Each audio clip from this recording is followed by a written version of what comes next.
thumbs up if you can see that. Sweet. Sounds good. Thanks, Doug. So as we get started here, I'm Anthony LaRubio, by the way. I'm from Recal Travel. We are the creators of the high altitude breathwork training program. I would love it if you message the chat your name, where you're calling from, and what/when is your next challenge in the mountains. That could be you yourself, or it could also be some clients that you have. Welcome, Jenny from Atlanta, climbing Kilimanjaro in February. Awesome. By the way, I should probably try to answer this myself. I'm Anthony. I am calling at this moment from Ohio, normally going to be in Boulder, Colorado from here on, visiting some family for the holidays. My next challenge in the mountains is Aconcagua later this year. Welcome, Suma. Thanks for being here. Calling from Houston, and you are heading to Patagonia in February. Awesome. Hi, Natalie from Tennessee. You and Jenny both are climbing Kili. Awesome. Carter, Canada, doing Aconcagua next month. Sweet. Hey, Tiger. Nice to see you. Hilton Head and going to Austria. Oh, nice. Safe travels on Monday. Hey, Lee, you've got Mount Rainier coming up in July. Mark, I think I'm interpreting that as you're running in Leadville 100. That's amazing. Good for you. We've had quite a few people actually do this breathwork training program for Leadville last year, so that's great. Dana, headed to Sedona Canyons. Awesome.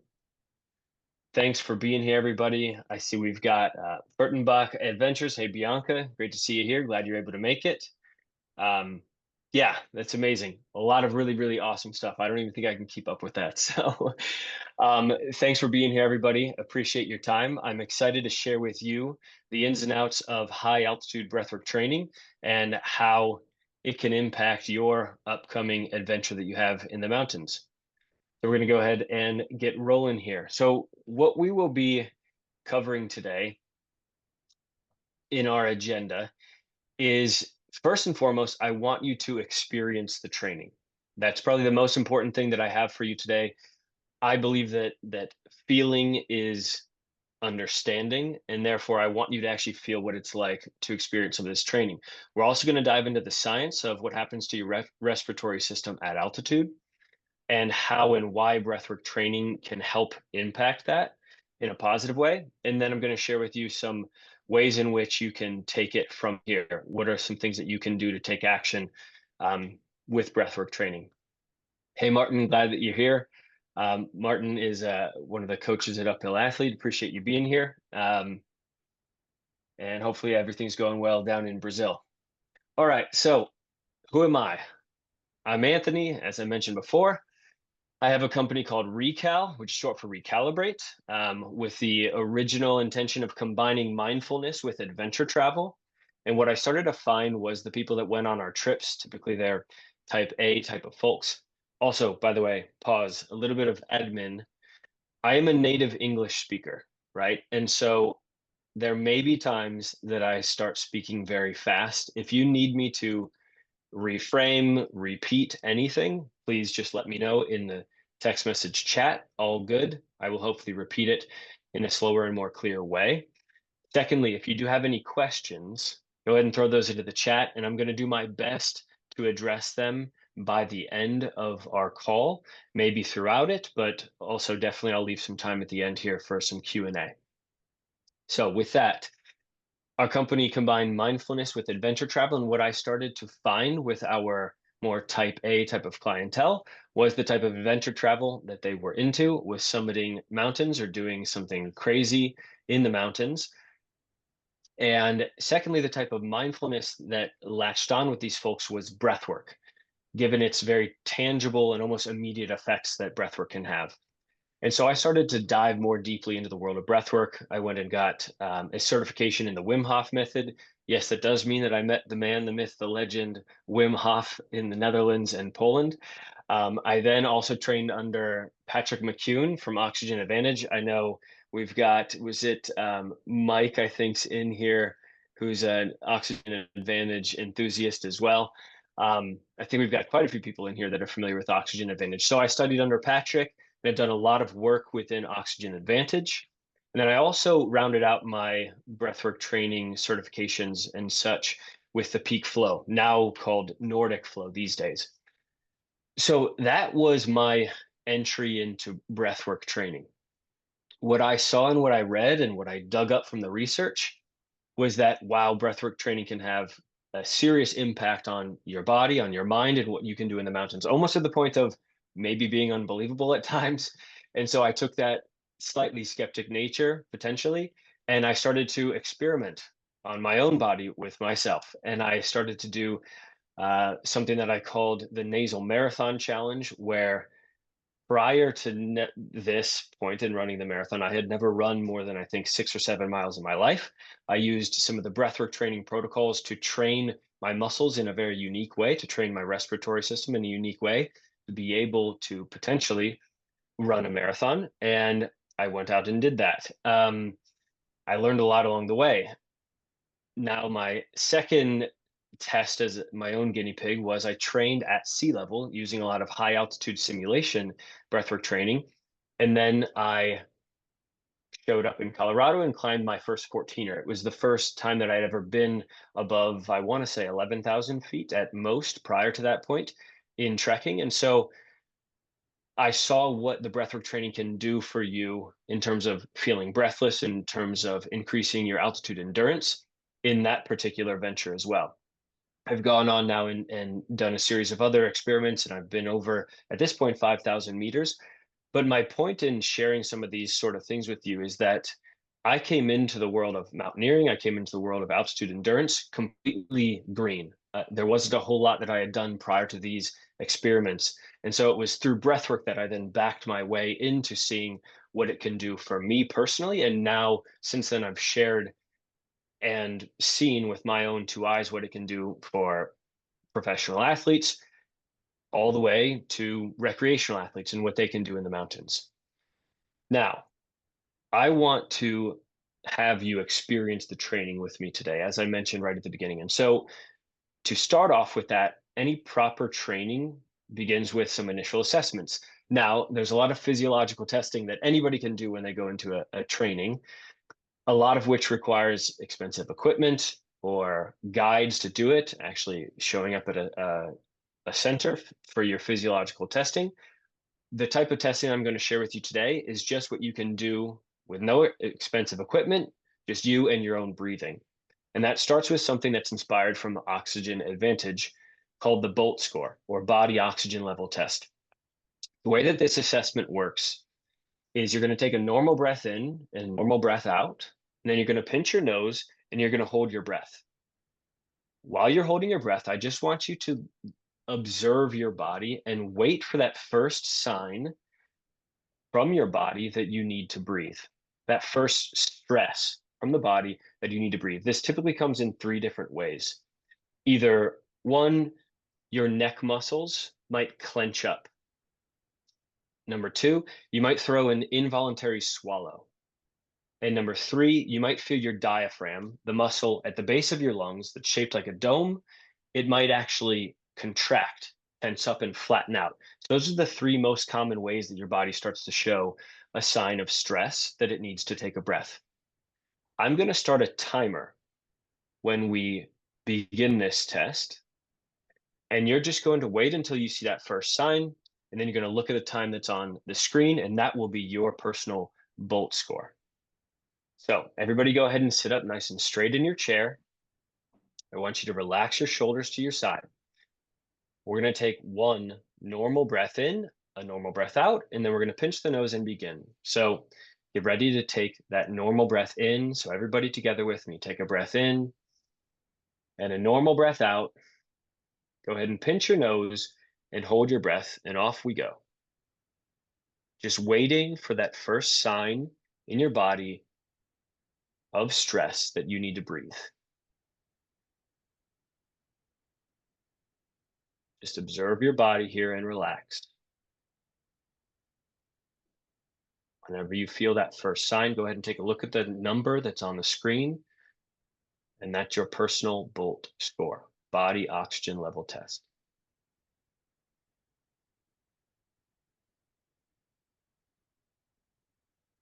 I'm going to let the timer run for about 5 more seconds.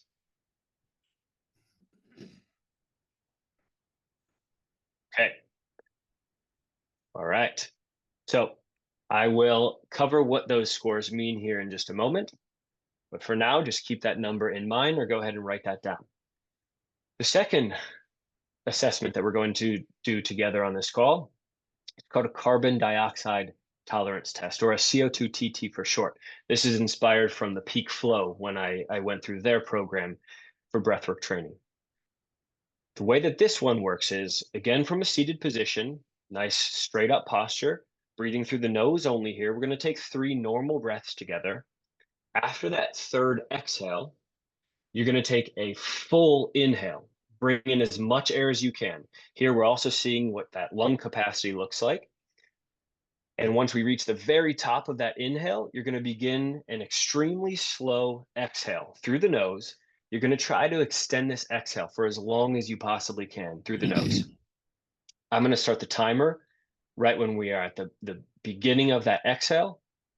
And you're going to extend that exhale as long as possible. Get to the point that you're squeezing out all the last bits of air that you can. And when you're out of air or you need to take a fresh breath, go ahead and take a look at the time that's on the screen. So go ahead and sit up nice and straight. Once again, we're going to take 3 normal breaths. These aren't going to be deeper or bigger than any normal breath here. So go ahead and take a normal inhale through your nose and a normal exhale. Normal inhale, normal exhale. Last time, normal inhale and exhale. Now begin that deep inhale. Fill up your lungs as much as you can. Fill up, fill up, fill up. And now begin that slow exhale through the nose. You're just allowing the littlest bit of air leak out of your nose. You're going to try to extend this exhale as long as you possibly can. If you want, go ahead and close your eyes. Just focus on the air leaking out of your nose.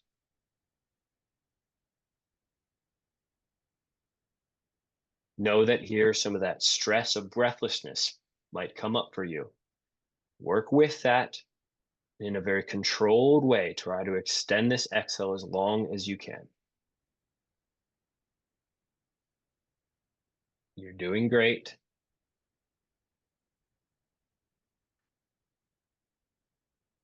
Get to the point that you're squeezing all the air out of your lungs.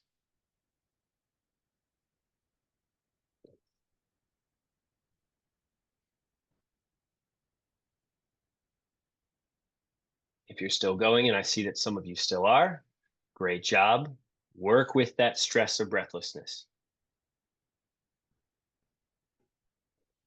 When you're done, go ahead and allow your normal breathing to come back to you. I'm going to let the timer run for another 10 seconds or so. I know we've got some breathwork folks in here, so these scores might be pretty good.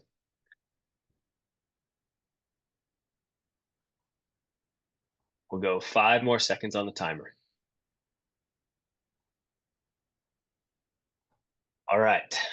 So go ahead and take a note of what the time was on the screen when you ran out of breath. That is your own personal CO2 TT, or carbon dioxide tolerance test.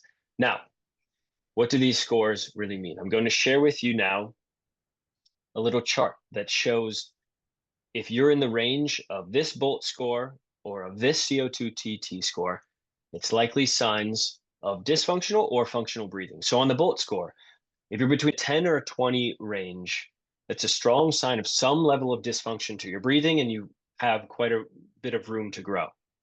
25 is really that cutoff where we want you above 25. That starts to mean that you likely are breathing in a functional way. CO2 TT, that range 20 to 40, we've got some room to grow. 40 to 60, good, but still not great. 60 is really that threshold that we want to see you at.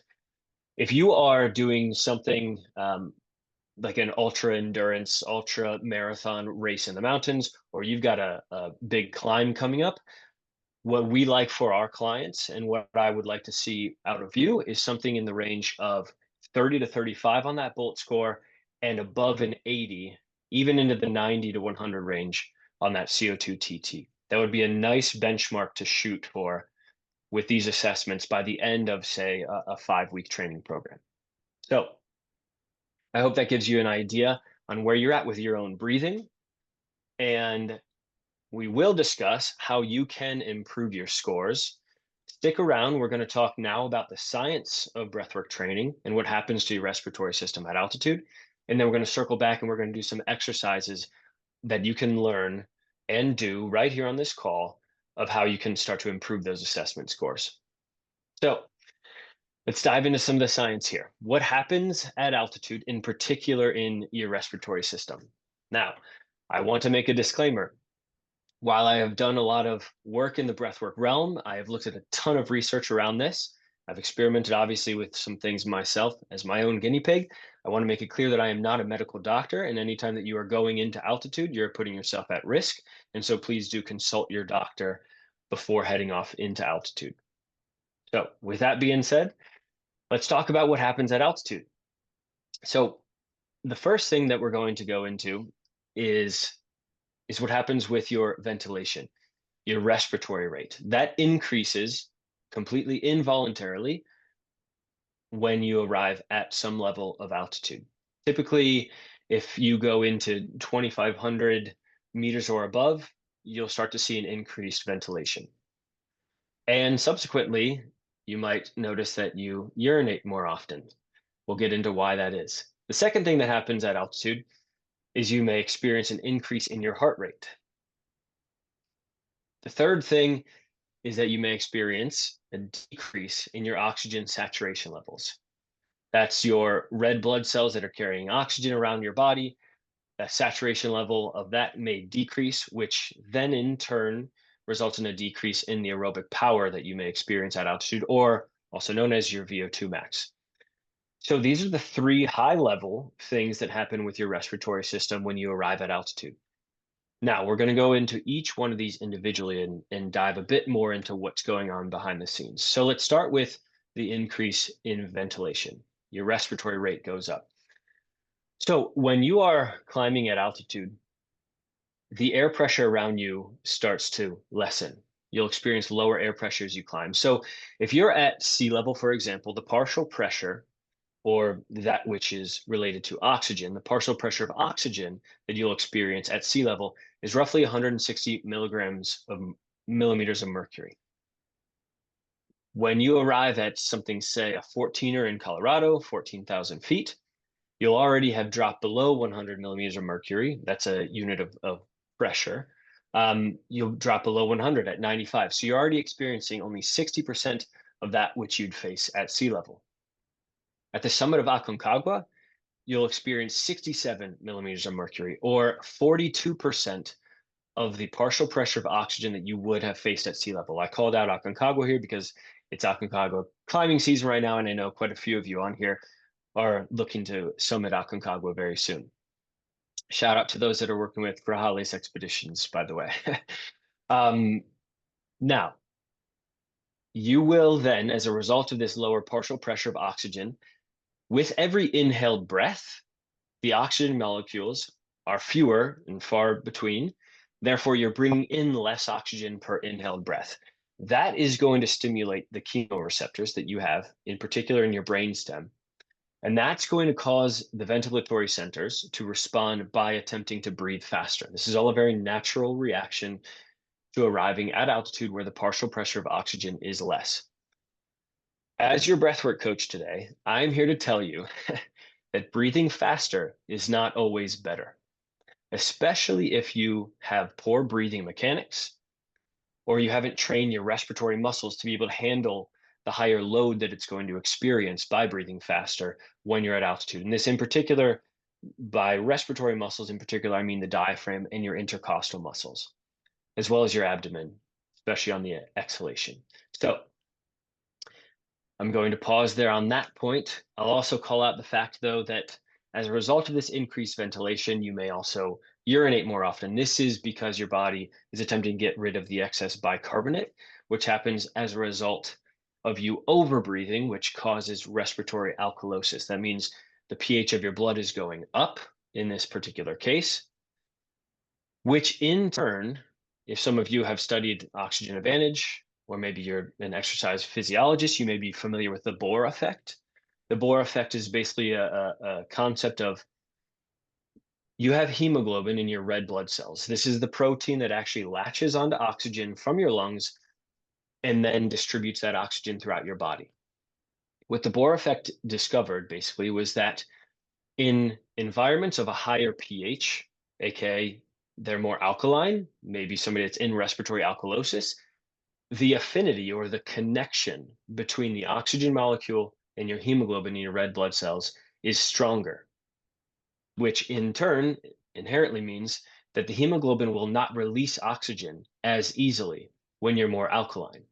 Now, if you are in a more acidic pH level, which might mean that, well, I'll get into what that means as it relates to carbon dioxide. If you're in a slightly more acidic environment, that means that the hemoglobin will release oxygen more easily. So you'll be distributing the oxygen more efficiently if you are not in respiratory alkalosis, aka if you're not overbreathing when you're at altitude. So this is a very key concept that I'm going to discuss more and more as we get into this workshop here. What I do want to call out, though, for those of you that are altitude scientists and whatnot, I do feel it's necessary to say that there is a place for some level of heightened respiratory rate when you're at altitude, and that is to off balance the pH of your blood, which does, of course, promote acclimatization. However, I am of the camp that that is not necessarily for moments of high exertion. When you need oxygen to distribute through your body efficiently, this is not the place to be over breathing per se. So that is what I want to cover initially here on the increased ventilation side of things. Now let's talk, jumping back, looking again, big picture, zooming out at those three key concepts that we're talking about, what happens to your body at altitude. Let's hone in now on the increased heart rate. In particular, your body is trying to move around oxygen-rich blood. Now, when you arrive at altitude, your kidneys start to receive less O2, less oxygen. This will then in turn increase the synthesis of erythropoietin or EPO, which as a result of the increase in EPO in the system, that's going to lead to the creation of more red blood cells, which is going to increase your hemoglobin concentration in the blood. This is what I mean by your body starting to move around oxygen-rich blood. Now, it's fair to call out that this process takes time. This time is known as acclimatization on the mountain. Now, that's on the increased heart rate side of things and what's happening to your body with the EPO. You then can create new red blood cells. Zooming out again, we're going to hone in now on the decrease in oxygen saturation. So, due to the lower oxygen availability in the air around you at altitude, your blood oxygen saturation is going to decrease. It depends on the level of altitude that you're experiencing and your acclimatization level, but this can reach as low beyond 90% into 80%, 70%, or even lower. Now, as a result of your SpO2 going down, this is then going to have an effect of decreasing your total aerobic power or your maximum oxygen uptake capacity or VO2 max. So these are the three key things that are happening with your respiratory system when you arrive at altitude. Now, let's talk about why breathwork training relates to these three key concepts and what it can do to benefit you as a result. So, jumping back into these areas, let's talk first about the increase in ventilation. Through breathwork training, you can improve the efficiency of your breathing mechanics. And what that's going, and what I mean by that is we want you to have the ability to slow down your respiratory rate, to breathe more efficiently. If here at Recal, what we coach is ensuring that you go by the principle of NSL, or nose, slow, and low principle of proper breathing mechanics. This is going to eliminate the respiratory alkalosis effect, which is then going to allow the Bohr effect, which is your oxygen being released from the hemoglobin more easily and then distributed throughout your body. This is also, if you can improve the efficiency of your breathing, you're also then going to eliminate the impact of dead space. And what I mean by dead space is when you take a breath, if you are breathing very quickly or you're breathing up with your chest, which is not proper breathing mechanics, we want you to breathe low, engage your diaphragm, get air deep into your lungs, which is where most of gas diffusion into your bloodstream actually occurs. But if you're breathing up in your chest, or you're really just shuttling air back and forth between your nose and upper chest and out and back again, that area where the oxygen is not getting utilized and into the bloodstream, we call that dead space.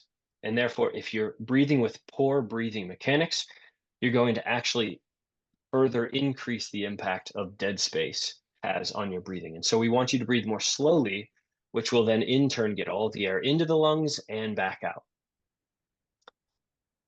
which is what I just mentioned there, which is we can improve the gas exchange with each and every breath.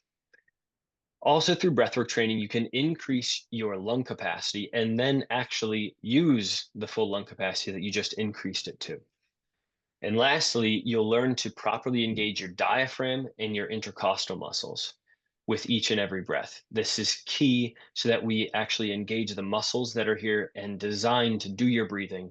And that way, we're not pulling from other muscle groups like up in the chest or the shoulders to do some of your breathing, which is going to decrease the overall efficiency and economy of your movement at altitude. So this is what breathwork training can do as it relates to the increase in ventilation. Let's take a look at what's going on in the research around this very straightforward, simple concept that I mentioned about nose, slow, and low breathing. So let's talk about the effects of slow breathing at high altitude on your oxygen saturation. This is a research study that was done specifically to discover what slow, deep breathing can do to your oxygen saturation when you are at altitude. So here they took people that were not yet acclimatized, called them lowlanders, and they tested them at levels of 4,600 meters and 5,400 meters, and what's going on with their SpO2 levels at these altitudes. When the test subjects began deep, slow breathing at high altitude, aka proper breathing mechanics, nose, slow, and low, they experienced an increase in their SpO2 levels between 7.6% and 9.3%. So simply by changing the way in which you're breathing at altitude, by learning proper breathing mechanics, you can increase your SpO2.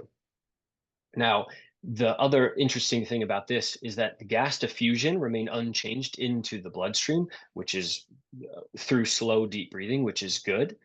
And secondly, it reduced your blood pressure. So this was quite an interesting study on proper breathing mechanics while at altitude. Now, zooming back out, let's take a look at the increased heart rate side of the equation here. So through breathwork training, you have the ability to make physiological adaptations. I'm going to talk about two of those adaptations that you can make with breathwork training. The first one is that you can actually increase your red blood cell count or your hemoglobin concentration through channeling the release of erythropoietin or EPO. And I'll get into the research that shows this because this might be having some eyeballs wide open, and I totally get that.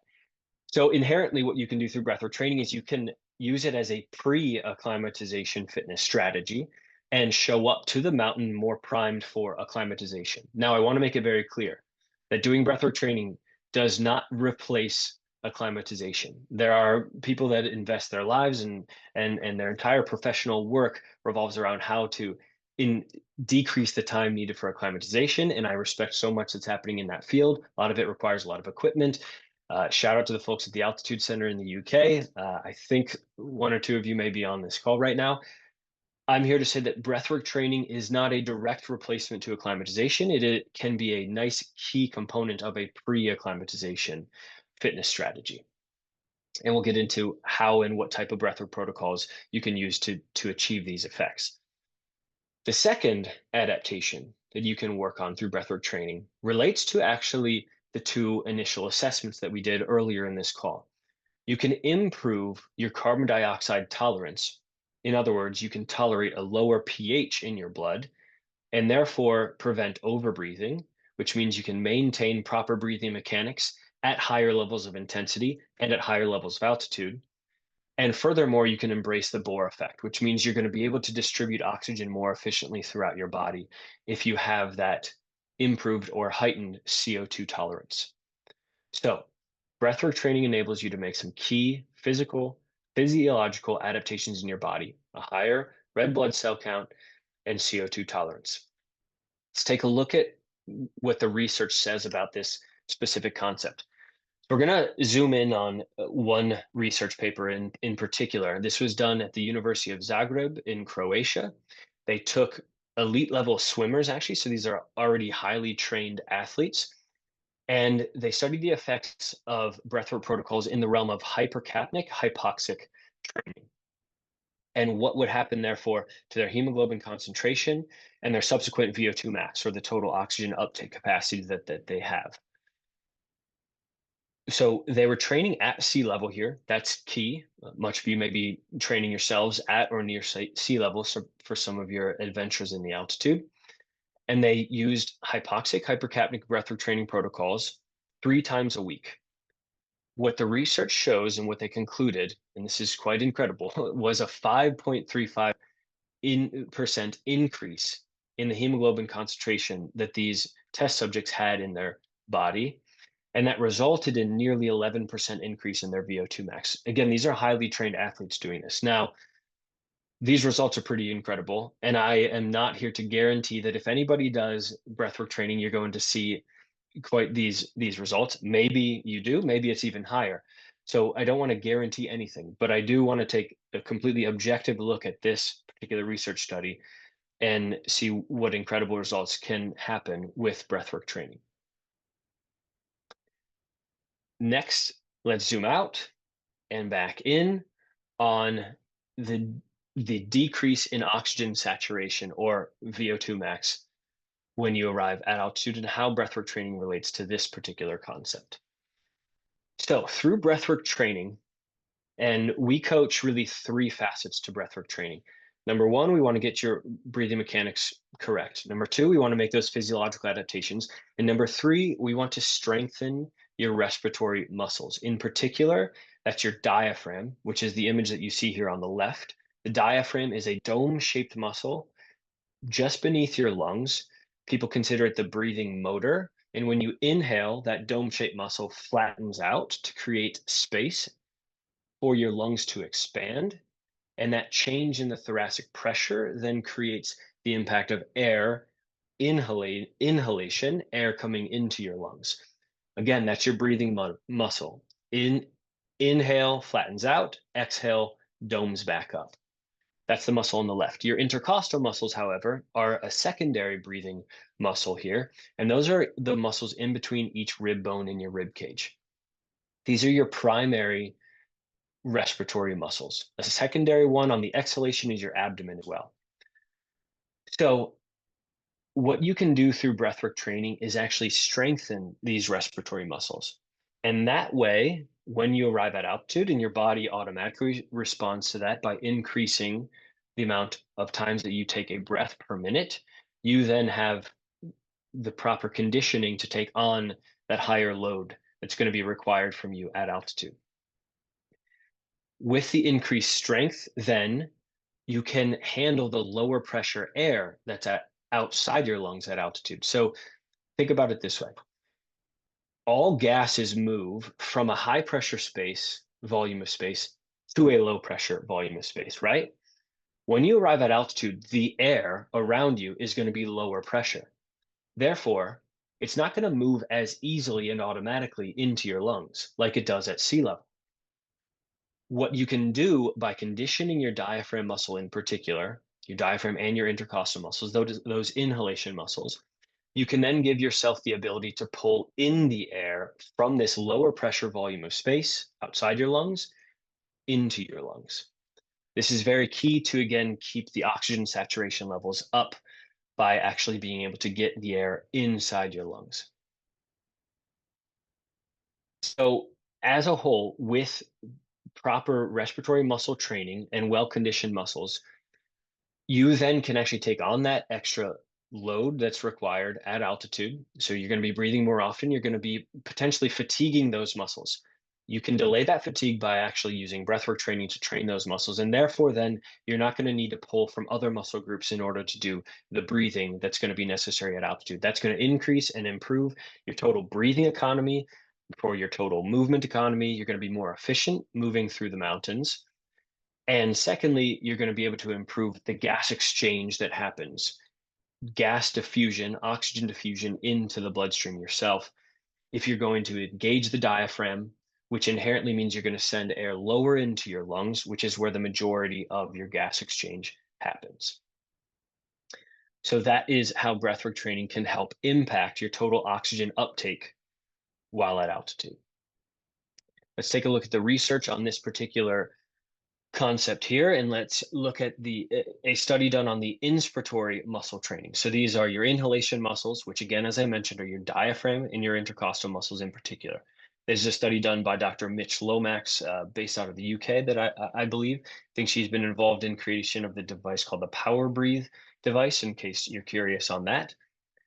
So what this study did was they took a team of Nepali military expedition into the Himalayas. But before they went on this expedition for 4 weeks, 2 times per day for 4 weeks, these test subjects went through an inspiratory muscle training regimen. Basically, air resisted inhalations at a 50% air resisted level.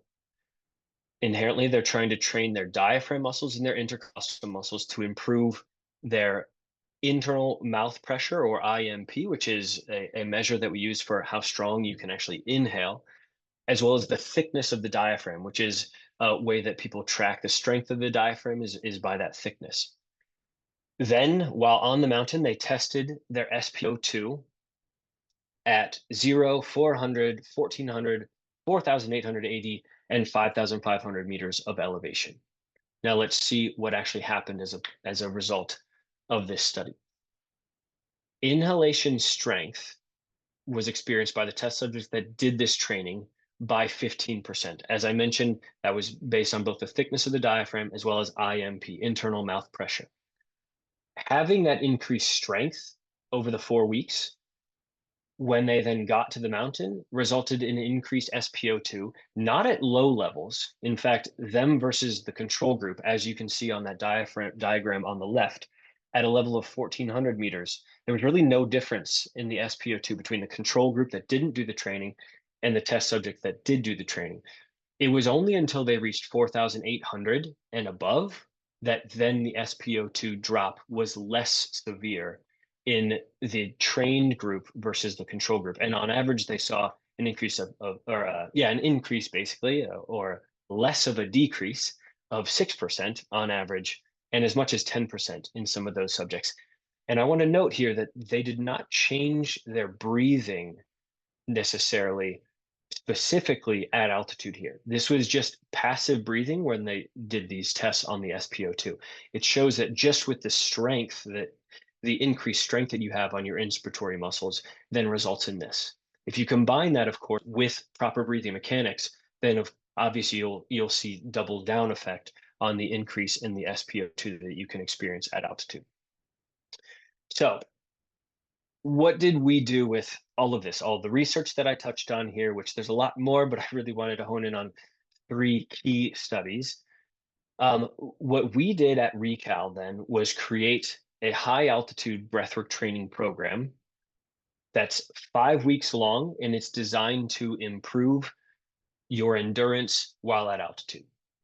We tested this process started about 4 years ago. I was testing it obviously on myself for a while, as I mentioned, the wonderful guinea pig role that I held. Um, then started to roll it out to just some select athletes and mountain guides and got feedback on it. Then we started finally, only about 9 months ago or so, we started rolling it out to the public. And over the course of time now, we've had a lot of people go through the training and seen incredible results. Some examples I've put up here. I know that this is probably hard to read, but we've had people run in the Leadville 100. Shout out! I know Brian's on this call right now. He went through some training and ran Leadville ninth time, I believe, going for 10 here shortly. Way to go, Brian. We've had people run in the Bear 100 in Utah.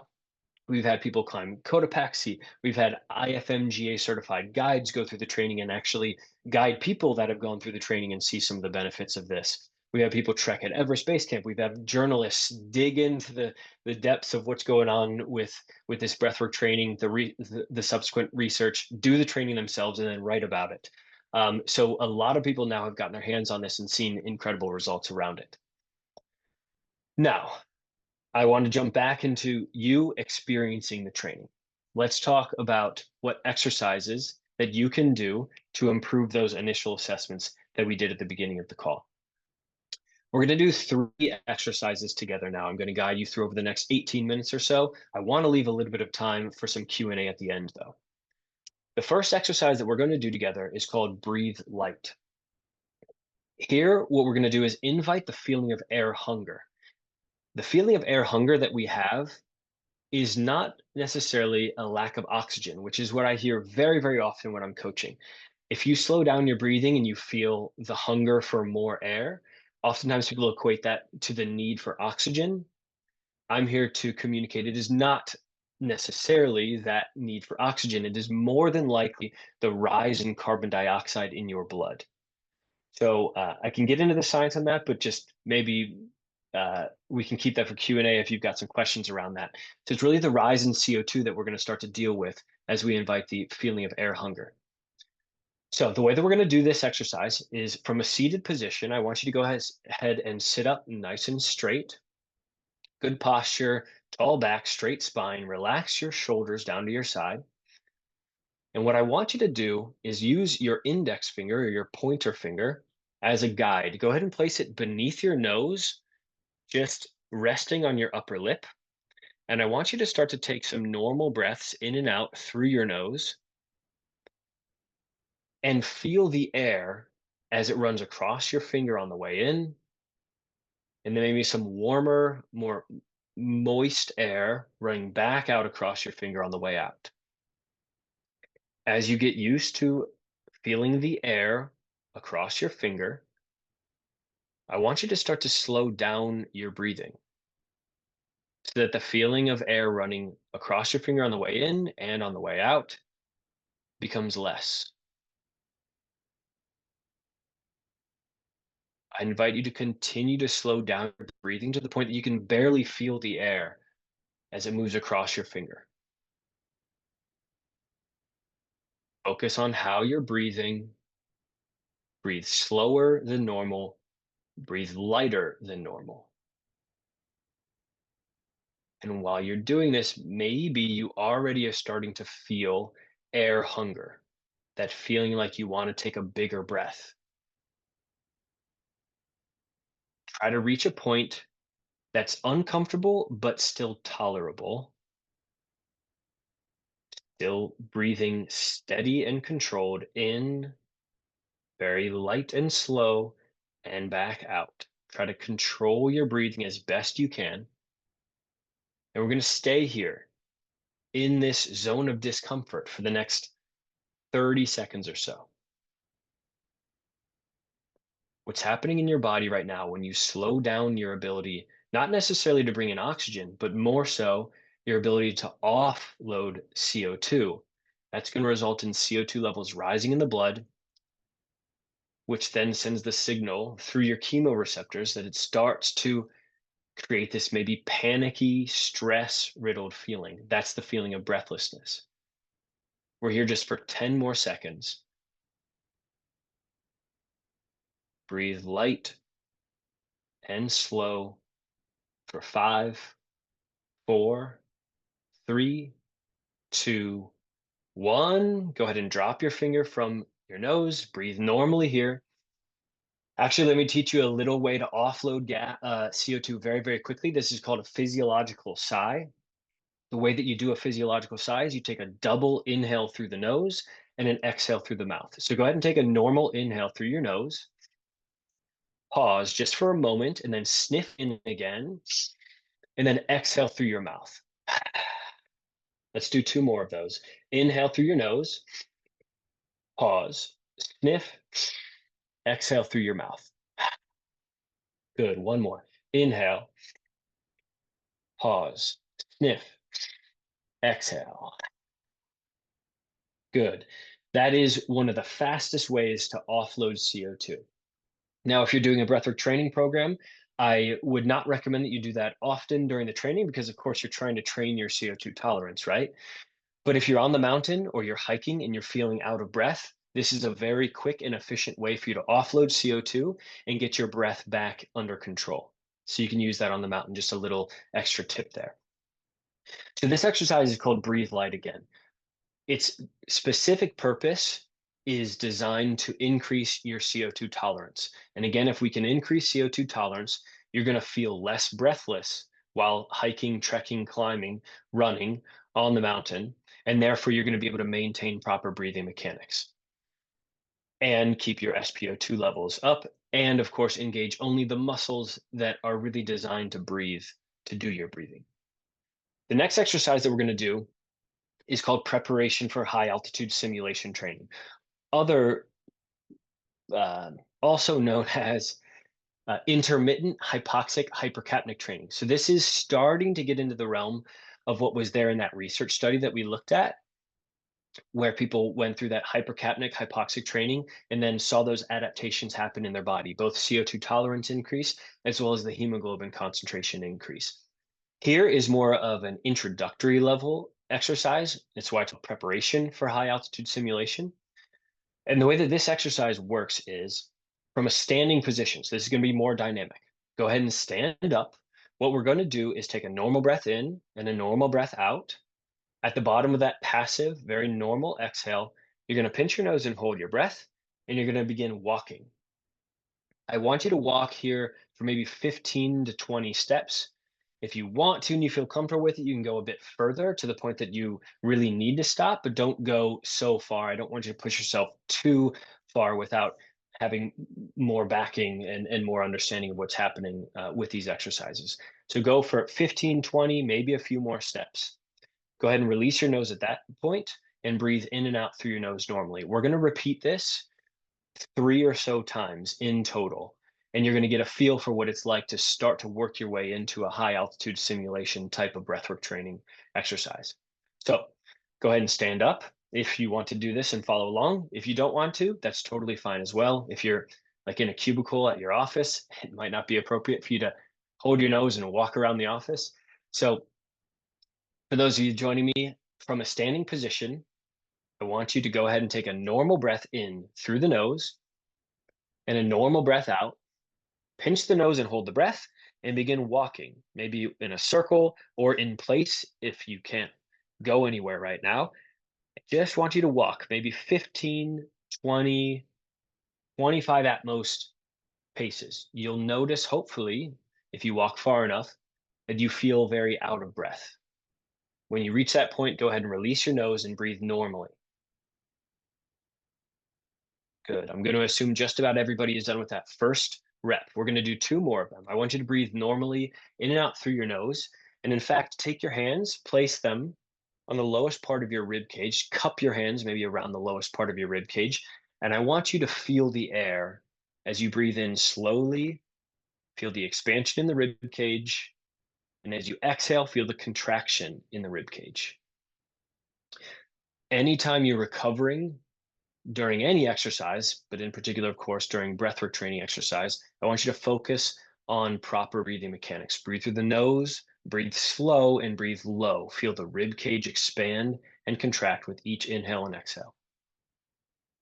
So we're going to go ahead and begin our second rep of this. Take a normal breath in through your nose And a normal breath out. Pinch the nose, hold your breath, and off you go walking. Try to walk here at a normal hiking pace if you've got room to be able to do it. Count those steps. Make your way to those 15, 20, maybe even 25 steps. And when you reach that point, go ahead and let go of your nose, breathe normally, focus on where you're breathing. Recover. Recover thinking nose, slow, and low.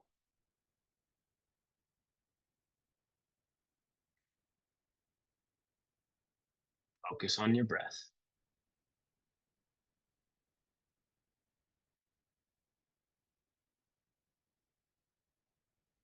Good. We're going to do one more recovery breath.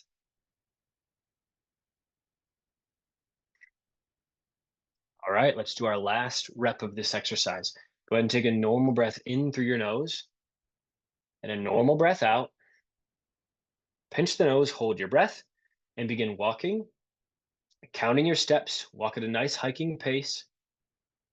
If you want to on this last one, you can push yourself even a bit further than you did the previous reps. Still stay in control though. We don't need to push ourselves too far. Whenever you're done, go ahead and release your nose. Breathe in and out through your nose, thinking nose, slow, and low. So this exercise is called preparation for high altitude simulation, also known as intermittent hypercapnic hypoxic breathwork training. What you can do with this is kind of that elementary level exercise. What you can do with it is you can start to do walking and turn that walking into a jog on flat ground. You can then go sport specific. Maybe if you're going to be trekking up and down, you have a lot of vertical gain and loss, but you can start doing this up and down stairs or a hill. You can see how you can start to make those adaptations specifically to the muscle groups that you're going to be using on whatever altitude endeavor that you have coming up. So that is preparation for high altitude simulation. The last exercise that we're going to do together is going to help strengthen the exhalation muscles, in particular the abdomen. So this exercise is called Exhale Pulsations. This comes from the breathwork organization Breathing for Warriors, led by Dr. Belisa Vranich. And the way that this works is from a seated position and a straight back. We're trying not to move our back very much when we take these breaths. You're going to exhale very sharply and firmly and shortly through the nose. What I want you to do is focus on the pressure that you're creating to press out the nose is coming from your abdomen. If you've ever done some pranayama exercises like the breath of fire, Nadi Shodhana, which is skull shining breath, those involve very sharp exhales through the nose, but in a very repetitive fashion. This is basically what we're doing here. We're trying to engage the abdomen, create pressure there. That's going to result in air coming short and sharp out the nose. We're going to do 120 of these right in a row. Just go ahead and sit up nice and straight. Again, we want that back to be stiff and unmoving when we do this. If you want, go ahead and put your one hand on your abdomen so that you can feel that area contracting with each and every exhale.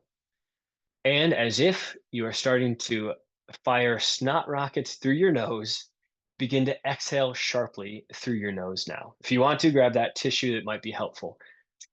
I'm going to follow along. You can even see how I'm doing it here. So we're going exhale sharply and then allow a passive inhale to happen. Exhale sharply, passive inhale. You might notice if you focus on the strong exhale and then just allow the pressure difference to create the inhale on its own, that's a nice thing to anchor your thought on. So keep going with this exercise.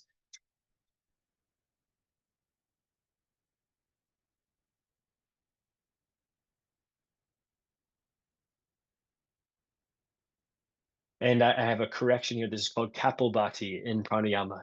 That is the skull shining breath, not Nadi Shodhana. That's the alternate nostril breathing. Thanks, Tiger. I appreciate that. She sent me a direct message on that. Keep going. We're going to do this for about 50 or so more times. You might start to feel some fatigue happening in the abdomen. That's okay.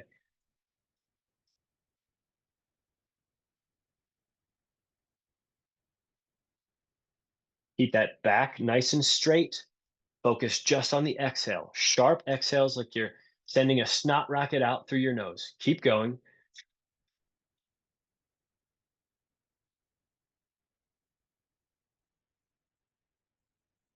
We're going to do 5 more, 4 more, 3, 2, 1. Good. Go ahead and relax. Just allow your normal breath to come back to you.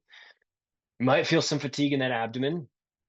This exercise is key to increase your exhalation strength, which is obviously just as important as the inhalation strength. We really want to work both of those, inhalation and exhalation, when you're training to trek at altitude.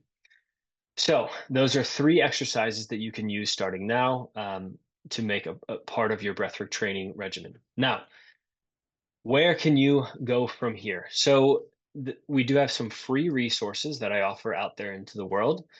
The first of which is breathwork training sessions that will happen typically on a Monday morning after I host one of these virtual workshops, which I typically do from here moving forward the first Thursday of every month. And then, therefore, that next Monday would be a free breathwork training session. These are 20 to 25-minute long breathwork training sessions. If you want to, you can use that QR code to sign up to join these Monday morning training sessions once per month. Secondly, we created a breathwork guide for hiking. If you're doing some trekking or high altitude hiking of any kind, we have a breathwork guide that can help you with that. And then we also have a breathwork guide for the climbers out there. This is used for those actually doing rock climbing specifically. So feel free to go ahead and snag those QR codes. I'll then talk a bit about the training exercises that you can undergo for yourself that are paid and not free options. So let's dive into that. As I mentioned, we created a 5-week training program. There's 3 different options for you to use to do the 5-week training program. The first option that we have is the personal coaching option. This is maybe our most robust offering, and that's $875 to have a personal coach guide you through the 5-week training program. Again, you can use that QR code to go ahead and take a look at booking one of these trainings.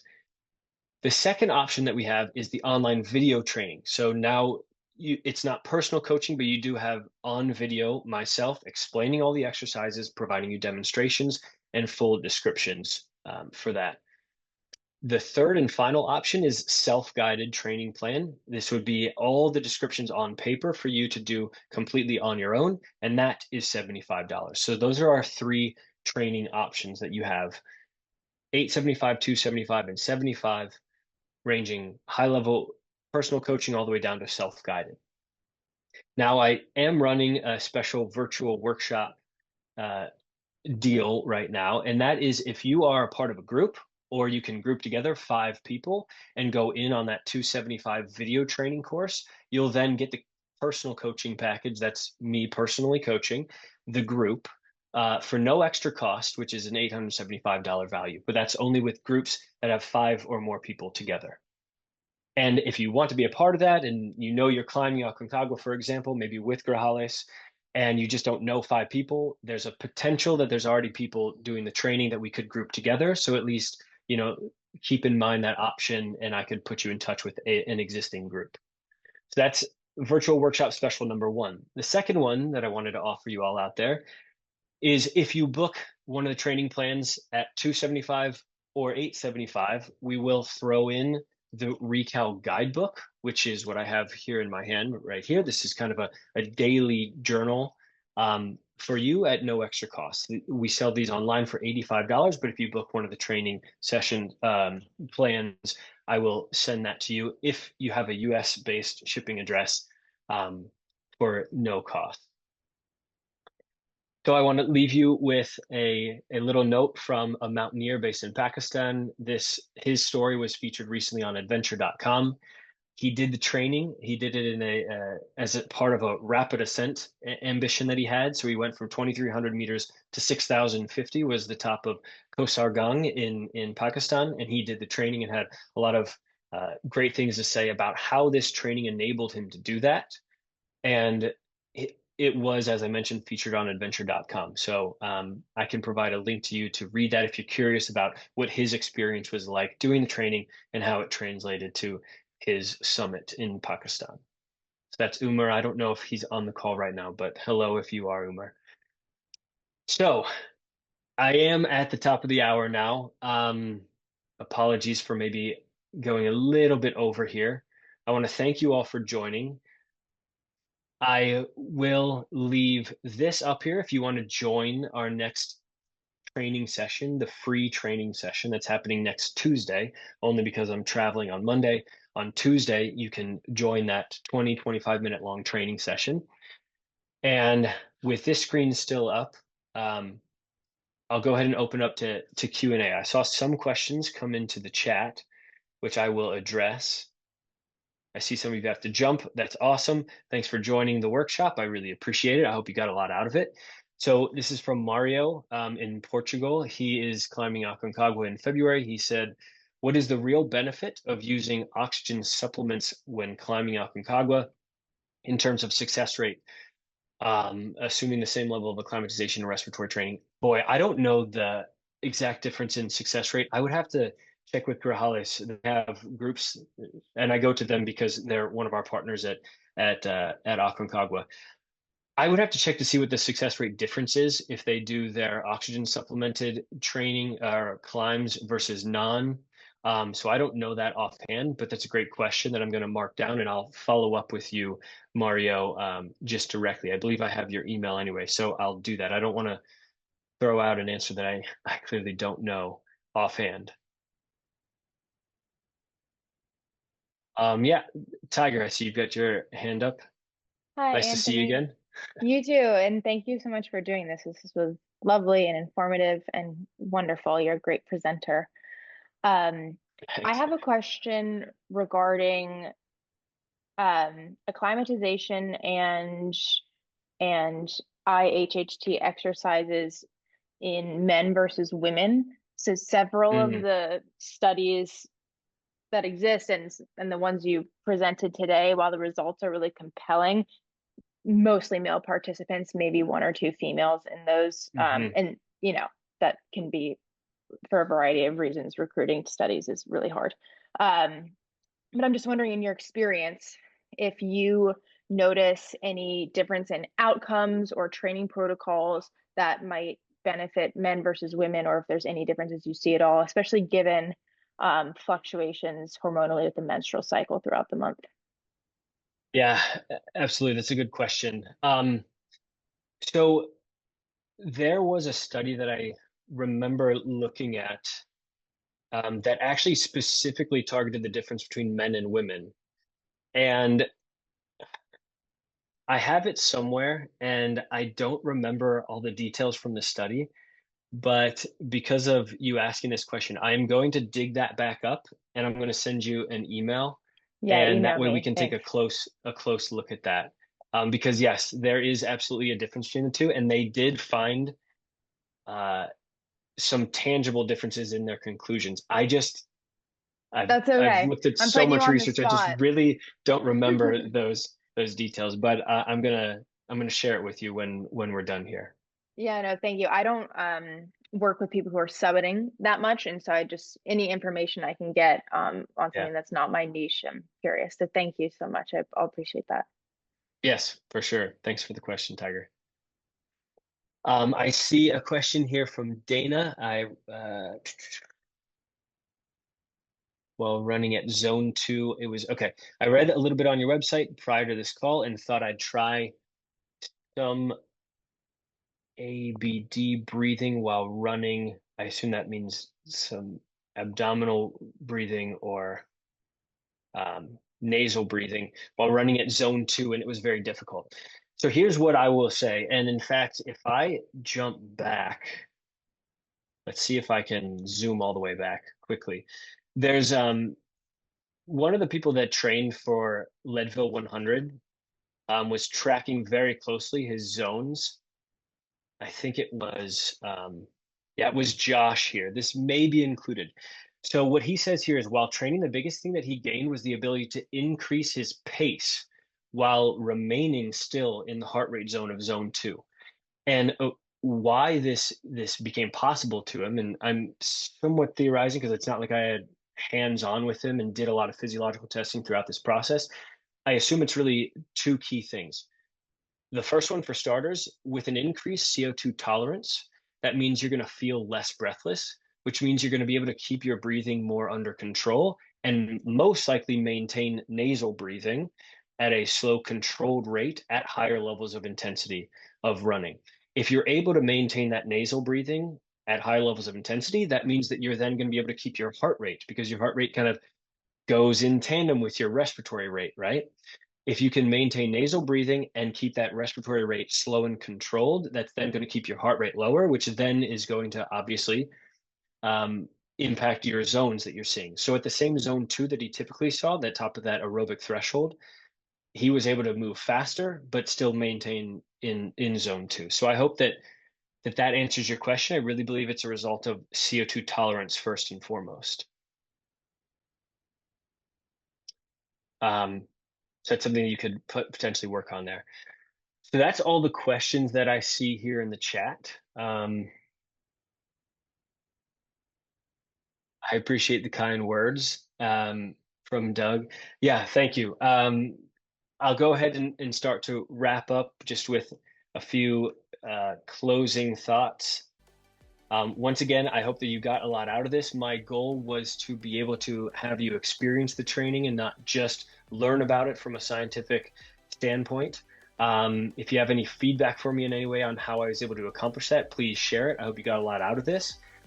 Feel free to email me at any point in time if you've got questions, comments, concerns on our training programs directly, or what you're doing on your own, even as it relates to breathwork training for your high altitude endeavors. So thank you all for coming, and I hope to talk and see you soon. Take care, everybody. Bye.